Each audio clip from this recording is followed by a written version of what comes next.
Hi. It's me. I miss your face. I was just calling to say hi. Doesn't that sound like Kessinger is sort of role-playing a little schoolgirl? Well, I think it is possible with a week to go to his departure to North Carolina, Kessinger was becoming anxious and told Watts that she loved him for the first time, perhaps on July 25th. The day before, she'd wanted to know, certainly based on her Google search, if he was going to leave his wife. By telling him she loved him, she was in a way committing to him in a long-term relationship, or at least the idea of one. But perhaps she was also soliciting a commitment from him. If she told him, I love you, this would have given him confidence to commit to a divorce, basically a permanent break with his family, at least in theory. Something else to consider is, although things were ramping up and gaining momentum between Watts and Kessinger, at some point Watts had to have told his mistress that he was heading to North Carolina. He was going there soon to be with his family to celebrate a pre-arranged, a pre-scheduled anniversary celebration. This would have spooked Kessinger. I got nightmares in my head, I fear. Thoughts build up until I can't breathe. My mind fills up into a creature, and it haunts me somewhere much deeper. I got nightmares in my head, I fear. In the middle of their torrid affair, Chris Watts was going to be leaving, and the question was everything going to change as a result of that? And as I say, this would have spooked Kessinger, and she would have also have wanted to know if he was genuinely serious about her, or had she been playing him. Remember, at this point, Shanann is also thinking, what is going on with you? You seem to be playing games. Or was this about him wanting his cake and eating it? Basically, was he serious? What do you think the answer is to that? Before we get to the rest of this analysis, if you haven't subscribed to the channel, please do. By the way, these scripts for these particular episodes are written on Patreon. So if you'd like to go through them in written form, join patreon.com/TCRS on the $3 tier. There are also a host of additional series on the Chris Watts case. If you're finding this analysis worthwhile, please hit the thanks button and let's get started. So July 25th is also the day Watts Googles when to say I love you, when to say I love you for the first time in a new relationship, and what do you feel when someone tells you they love you? Also, how does it feel when someone says I love you? In the past, I certainly suspected Watts made these searches because he was about to tell her that he loved her and wanted to think about what it meant and say the right thing. But now I can't help thinking, the I love you, was the I love you meant as a kind of reassurance? And it's possible it came from Kessinger, and Watts was caught off guard, didn't know what to say, and perhaps Kessinger didn't like his reaction. And so he had to sort of reconsider what to think, what to say, and all the rest of it. On the other hand, Watts may have simply lied about leaving Shanann to put out the fire that flared up as soon as he confessed he was going to leave Kessinger to meet up with his family in North Carolina. And telling Kessinger, I love you, perhaps was just part of that spiel. I think we must be careful crediting Watts with more sophistication, emotional sophistication than he really has. Now, ironically, in the same way Shanann is pressuring Watts to share his feelings, to care, to communicate, to be there for her, to tell her, I love you, he's feeling pressure to calm things down with an understandably uncertain and insecure mistress. He doesn't want to tell her that he's going to North Carolina and miss out on another week of rolling in the hay. So he needs to sort out this emergency as well. Basically, how can he get what he wants? I do think, despite the lies and manipulation going on, there were some genuine feelings in there and very strong feelings. And prime amongst them was that Watts really wanted these last few days with Kessinger to be special and to count. And perhaps to soothe Kessinger about the trip, but also to make sure their time together ended on a high note before his departure. I think the idea came up on this day for them to go on a trip to the Great Sand Dunes. And by the way, I've actually been there. It is quite a spectacular setting. Because at the end of that day, Watts Googled sand dunes weather. At 2 7 that night, Kessinger called Watts and held a 14-minute conversation. Was he sleeping at home that night because Shanann was getting suspicious? I wouldn't be surprised. Now, what we can clearly see is a tug of war from two sides for Chris Watts's heart.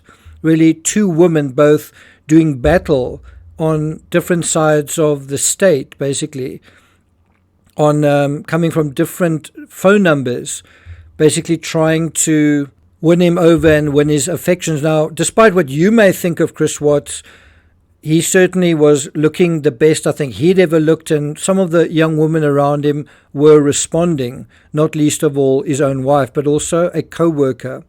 And so I think he was torn in a more practical sense, right? Well, let me first say this. I think with Shanann not being there, he was really enjoying himself, and he knew he wanted his affair to go on no matter what. But he was torn in a more practical sense. I don't think he was actually torn where he wasn't sure whether to choose Kessinger or Shanann. I think he knew, but he was torn in a more practical sense because he was pretending, in a sense, to both women that he was available to both, committed to both. He was pretending things weren't that serious or locked in with Shanann to Kessinger. And I think that included pretending that Shanann wasn't pregnant, and then pretending to Shanann that he wasn't cheating on her, and that there weren't really any problems, that there were actually just innocent explanations for his absences. And so he's pretending, but just to postpone drama and to postpone the inevitable, is pretending that everything is kosher with Shanann, that he still loves her, that everything is normal. And obviously he's just kicking the can down the road. He knows something he's going to have to deal with later on. He's going to have to deal with it later on. He's going to have to, this is going to confront them both later on. He's going to have to confront her. But he doesn't want to do it now. He wants to enjoy himself while he can. He wants to make use of the time that he and Kessinger still have. And so if you think about it, this practical reality of being torn was already a practice run for covering up reality, and was making it clearer and clearer that he was facing, as I say, an inevitable choice, one that he dearly wished to avoid. You know, he wanted to avoid a confrontation, but he knew the walls were closing in. In a more general sense, Watts likely was getting laid a lot, not getting a lot of sleep, was distracted and stressed, and over time all of this was building up, while the stakes were also going up for Shanann and Kessinger. And you see, this is a template for the transition from ordinary psychology to criminal psychology. It's basically a situation where the stakes are getting higher, the stresses are getting greater, things are inexorably escalating. And because Shanann was pregnant, she really needed Watts to recommit to her, and because one of Kessinger's best friends had just gotten married, and because Watts was about to go on a trip, Kessinger felt like he was slipping away too. And so what we're doing is we're looking at some of these days, these individual days, as days where he has the choice to take a different path and not commit these terrible crimes.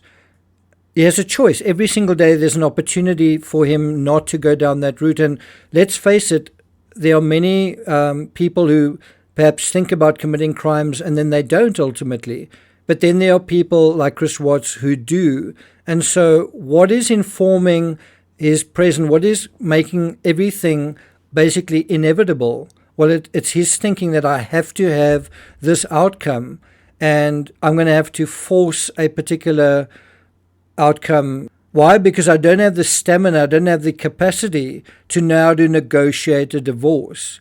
I just can't see that happening. And if he had the self-esteem to say, well, you know what, people get divorced all the time, there is a way to do this, because surely committing this crime isn't going to be the instant solution that he thought. And that, I think, is an interesting psychology, this quick fix thing where instantly you're going to have your fairy tale. That's in a way what Thrive was suggesting as well. You take this powder and suddenly you have the life of your dreams. You know, that magical thinking is something we also need to talk about. In any event, it's in this high-stakes fabric, which, make no mistake, is both extremely stressful but also exquisitely enjoyable. That's why he's addicted to it, that Watts begins to transition from ordinary psychology to criminal psychology. It's, how do I keep this? I'm desperate to keep this. I must keep this. But while being convinced that being honest is the last thing that he can afford to do, it's the last thing that's going to work in this situation. But what if he was?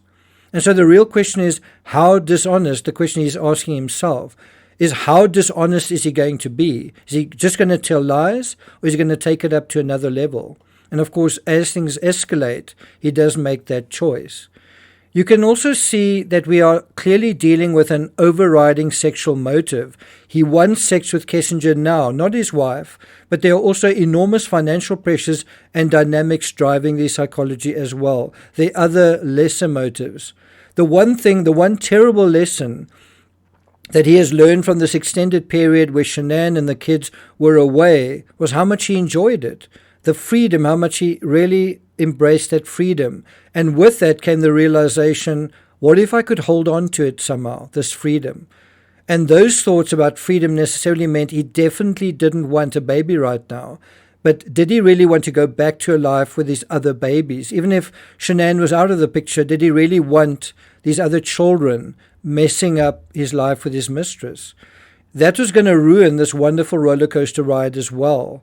And if there was one thing that he knew without a doubt, it was, I want this. And so the question between daydreaming about Kessinger and getting through his workday was unavoidably, how do I keep this? On July 25th, he didn't have an answer, but what he did have was this question, the statement of the problem.